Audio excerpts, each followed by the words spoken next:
Hey, what is up guys? This is Mr. 008 here, and today I have for you episode 3 of my Let's Play Bloons Tower Defense 6 series. Today we are going to be playing on Monkey Meadow once again, but we are going to be playing on Military Monkeys Only mode, and we are going to try and beat that. So, if I had to choose a hero, like just based on which hero I like the most, I'd probably go with either Benjamin or Geraldo. But I am going to mix things up, and I'm going to go with Striker Jones for this game. Prepare for liberation! So let's jump right into things here.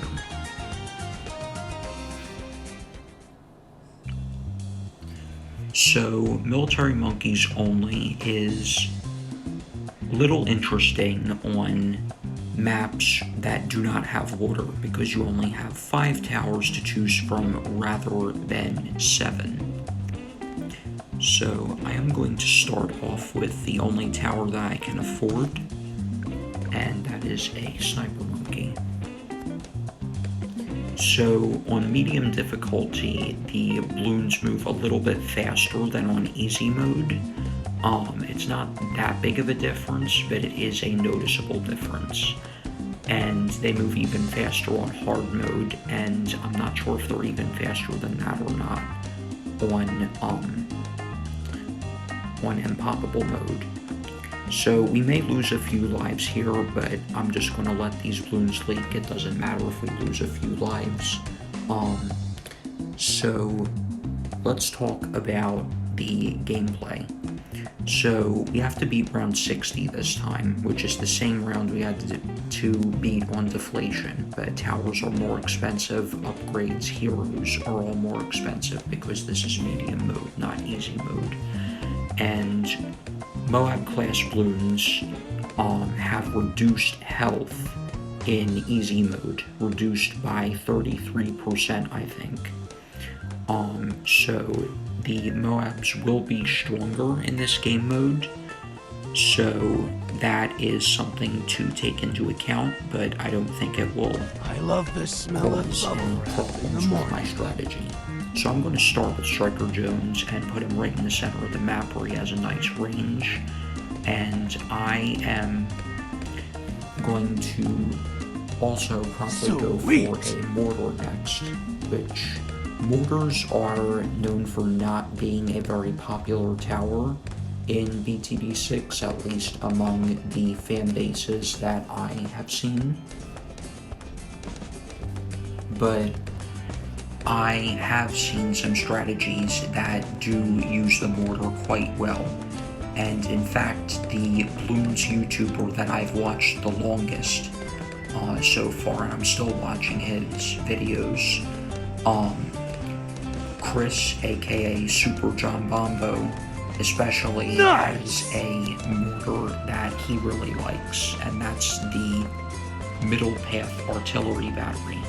So I'm going to put the mortar right here. It doesn't really matter where we put the mortar.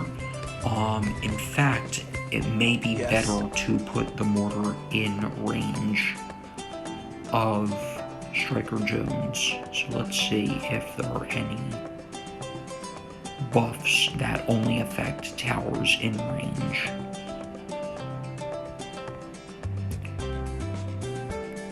So actually it does not look like there is anything that requires the mortar to be in range to benefit. So I'm going to put the mortar here right now so it is able to pop more balloons without me having to micromanage, or micro for short, the targeting setting on the mortar.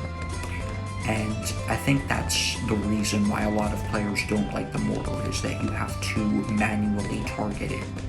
But if used correctly, it can be a great tower. So right now we do have a weakness to camo balloons, and there is a specific type of mortar that can help us against camo balloons, and there's also a specific sniper that can help us against camo balloons. So I will talk a little bit more about that strategy when we get to that point. So as you guys probably saw, Striker Jones just leveled up, and that is an indication that he is now stronger. Orders? So different things will improve with hero stats as they level up. And I'm going to target the mortar manually here, to make sure we pop all these balloons. If we lose a few lives, it doesn't really matter though. So heroes get different benefits as you level them up. It's not necessarily a linear scale. You can pay in-game money, the type of money that we spend on towers and all that. You can spend that same kind of money on upgrading your hero, or you could spend monkey money to get your hero to level 10 right away. But we are not going to use anything that requires monkey money or real-life money or anything like that. Yeah. So sometimes it may be helpful to manually level up your hero, but I generally don't rely on that. And that's why it's best to place your hero on the map as soon as possible, at the earliest round you can, because getting that hero XP is very helpful, and you want to get as much XP as you possibly can, as soon as you can. So I'm going to get a few upgrades now. Let's get Full Metal Jacket for increased single target damage. Also, let's show off Striker Jones's concussive shell there, which stuns balloons that are hit in place, and it deals some significant damage as well. So I'm going to switch the sniper targeting to strong for now. And as you can see, our mortar is shooting quite quickly now, which is good for us. Let's also make sure we are popping all of these balloons that are getting closer to the exit. So the next upgrades I'm going to get are increased accuracy, so that the mortar is less likely to have its shells miss their targets. And also I'm going to get burning stuff, so that the balloons that are hit from the mortar do take damage over time. So that's helpful as well, and since there will be a camo balloon coming on the next round, a camo green, followed by some regular blue balloons, that's round 24, I'm going to get Signal Flare, which not only allows the mortar to pop camo balloons, but also allows it to permanently reveal all camo balloons that are hit by the mortar shells to your other towers, so that they can pop those balloons as well. So that is definitely something that is going to be quite helpful, and I am happy to have that upgrade. So it's not 100% foolproof, because there may be some balloons, especially ones that move relatively fast, like yellow and pink balloons, that do sneak past this mortar. But if a few balloons sneak by, it's not the end of the world. Although I am probably going to get another sniper to help us, especially with camo balloons. But I'm also going to work my way towards a top path artillery battery, because that is going to be quite helpful for popping a lot of balloons. So the artillery battery is a tower that I'd consider severely underrated. And in my opinion, it was pretty decent even before it got buffed. So originally it only attacked at 75% of the attack speed that it attacks at now. And then it was buffed so that it shoots 4 times as fast, not just 3 times as fast as the regular base, well, rather the 020 or 030 mortar. So I'm going to increase the attack speed of this mortar as well. Nice! And let's see how we do against the camos here. So the Signal Flare is actually doing pretty well for right now at least, so no worries regarding that. And I'm also going to get a heavy shells mortar, which allows the mortar to pop black bloons, which also encompasses zebra bloons, and the dark dirigible titan, aka the DDT, which is a camo black, pink, lead Moab class bloon that starts appearing on round 90.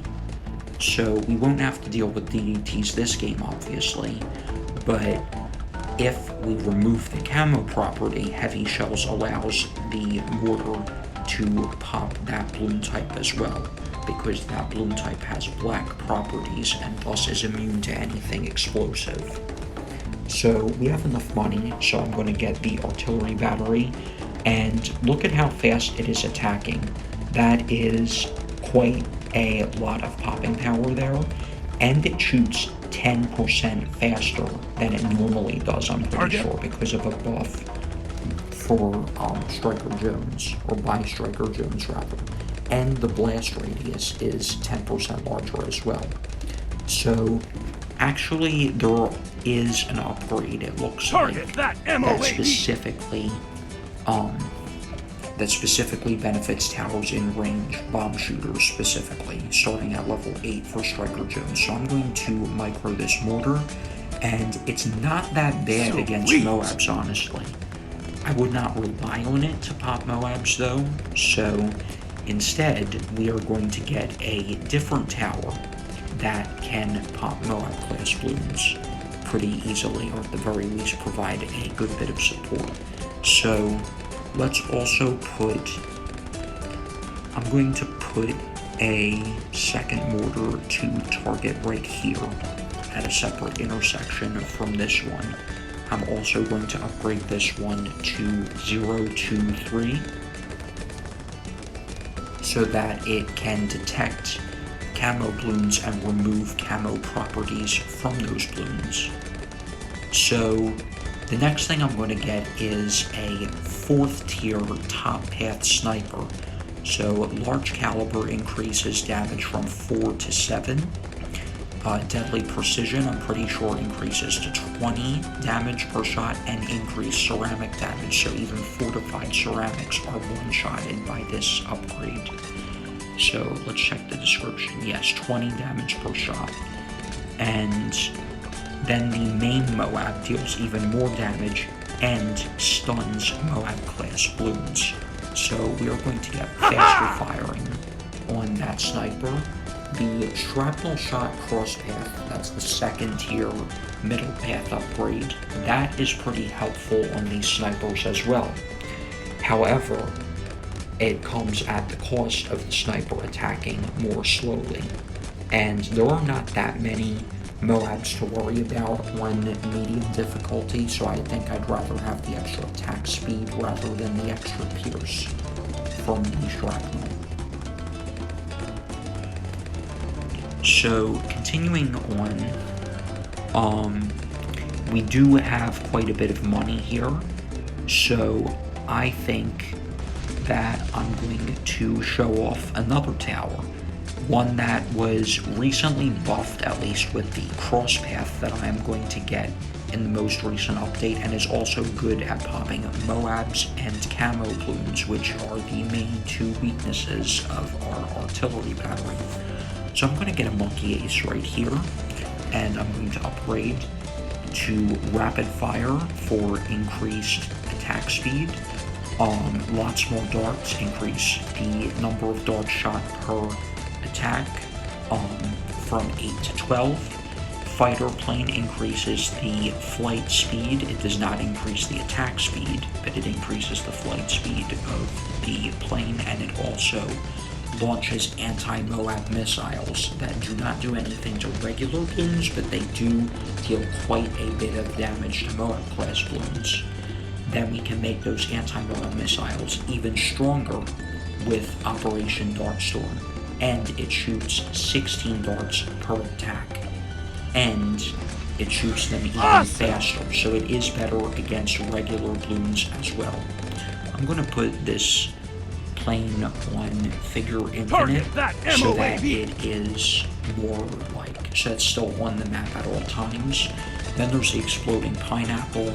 So pineapples are dropped, and every few seconds they will explode and deal damage to nearby balloons. That doesn't really do much for us at the moment, but Spy Plane allows this plane to detect and pop camo balloons.